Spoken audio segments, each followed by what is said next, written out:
आप जानते हैं कि स्पॉन्डिलाइटिस नाम की खराब बीमारी है, वो चूने से बिल्कुल ठीक होती है, बहुत जल्दी ठीक होती है। जिनको स्पॉन्डिलाइटिस है उनको कहिए कि रोज गेहूं के दाने के बराबर चूना खाते रहें। तरीका क्या है? आधा कप दही, ताजा दही, खट्टा नहीं होना चाहिए, और दाल जो हम रोज खाते हैं उसमें मिला के, नहीं तो गर्म पानी में मिला के पी लीजिए। ये चूना बहुत अच्छी दवा है हमारे घर के उन सब बच्चों के लिए जिनकी लंबाई नहीं बढ़ रही है। अगर ऐसे बच्चे आपके घर में हैं जिनके बारे में आपको लगता है कि लंबाई नहीं बढ़ रही है, इनको नियमित चूना खिला दीजिए, गेहूं के दाने के बराबर, साल भर खिला दीजिए, लंबाई बहुत बढ़ेगी। जो घर में ऐसे बच्चे हैं जिनकी बुद्धि कम है, मतिमंद बच्चे जिनको हम कहते हैं, मेंटली रिटार्डेड, उन सब बच्चों की सबसे अच्छी दवा ये चूना है। 2-3 साल लगातार खिलाइए, गेहूं के दाने के बराबर, दही में नहीं तो पानी में, नहीं तो दाल में। हमारे घर में माताएं हैं जिनकी उम्र 50 वर्ष हो गई है, और जिन माताओं की उम्र 50 वर्ष हो जाती है उनका मासिक धर्म बंद होता है, मासिक चक्र बंद होता है। फिर वो माताओं को जितनी तकलीफें होती हैं मासिक चक्र बंद होने से, उनकी सबसे अच्छी दवा ये चूना ही है। आप उनको कहिए रोज चूना खाएं, गेहूं के दाने के बराबर। हमारी यहाँ बहुत सारी बहनें बैठी हैं, इस बात को ध्यान से सुने।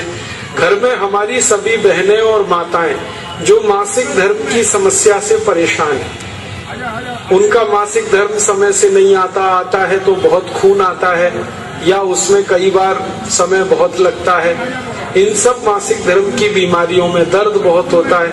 आप चूना खाइए, गेहूं के दाने के बराबर, दही में, नहीं तो दाल में, नहीं तो गर्म पानी में।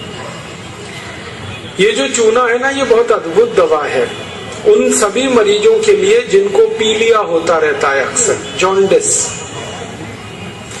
जिनको भी जॉन्डिस होता है उनको आप गन्ने के रस में गेहूं के दाने के बराबर चूना मिला के दीजिए। आधा गिलास गन्ने का रस, गेहूं के दाने के बराबर चूना, बहुत जल्दी पीलिया ठीक होगा और बार बार पीलिया होना बंद होगा।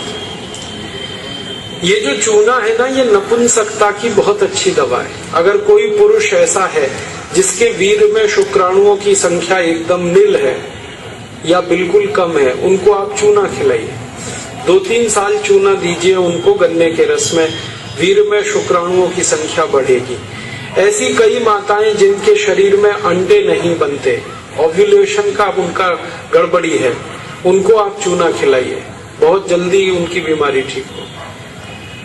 ये जो चूना है ना, आपके रीढ़ की हड्डी में कहीं कोई तकलीफ आ जाए, जैसे कई बार रीढ़ की हड्डी का जो लंबर रीजन है इसमें गैप आ जाता है, L1, L2, L3, L4 के बीच में गैप आ जाता है, इसको ठीक करने की ताकत चूने में ही है। चूना खाइए। कभी हड्डी क्रैक हो जाए तो हड्डी को जोड़ने की सबसे ज्यादा ताकत चूने में, चूना खाइए। एड़ी की दर्द है, पैर की एड़ी का दर्द है, चूना खाइए, ठीक होगा। पंजों में दर्द है, चूना खाइए, ठीक होगा। आपके दांत में अक्सर ठंडा गर्म पानी लगता है तो आप चूना खा लीजिए, बिल्कुल ठीक हो जाए। दांत में कीड़े बहुत लगते हैं, चूना खाइए, नहीं लगेंगे। दांत हिलते हैं, कमजोर हैं, चूना खाइए, मजबूत हो जाए। ये एक चूना 70 बीमारियों में काम आता है, 70। और ये ईश्वर ने हमें सबसे ज्यादा दिया है, 70 बीमारियों में काम आता है। आप कभी भी इसको याद रखिए। मैं सबको यही कहता रहता हूं कि आप चूना खाइए, चूना लगाइए मत कभी किसी को। ये चूना लगाने के लिए नहीं है, खाने के लिए। और ये चूना हम खाएं तो 2 ही बातें याद रखनी है। पत्थर वाला खाना है, पत्थर वाला चूना एक आता है, एक सीप वाला भी आता है, तो सीप वाला नहीं खाना, पत्थर वाला। और यही चूना है पत्थर वाला जो पान की दुकान में मिलता है, तो वहां से आप कभी भी ले सकते हैं, इसे याद रखिए। बस एक ही व्यक्ति चूना ना खाए, एक सावधानी है इसमें। जिनको पथरी की बीमारी है, जिनको गॉल ब्लैडर स्टोन है, वो चूना ना खाएं। जिनको किडनी स्टोन है वो चूना ना खाएं। जिनको मूत्रपिंड में पत्थर है वो चूना ना खाएं, बाकी सब खाएं।